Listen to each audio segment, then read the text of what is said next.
Minisitiri w'ubuzima wa Burkina Faso Claudine Ruge yatangaje ko mu gihugu habonetse umuntu wa mbere wanduye virusi ya corona.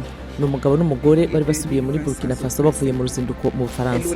Abanyeshuri 69 bahejejwe i Wuhan mu Bushinwa n'icyorezo cya corona. Ababyeyi babo baratakambira abayobozi ba Uganda ngo babagarure iwabo. Cyakora abategetsi bavuga ko nta mugambi bafite wo kubikora. Imiryango n'inshuti z'abahitanywe n'impanuka y'indege ya Ethiopian Airlines 302 bibutse umwaka ushize iyo mpanuka ibaye. Naho igihugu cya Cote d'Ivoire giherutse gukoresha umuhango wa gatatu umara icyumweru cyose ugamije kugeza mu mihanda ya Abidjan abamara irungu rubanda mu buryo bwa gakondo.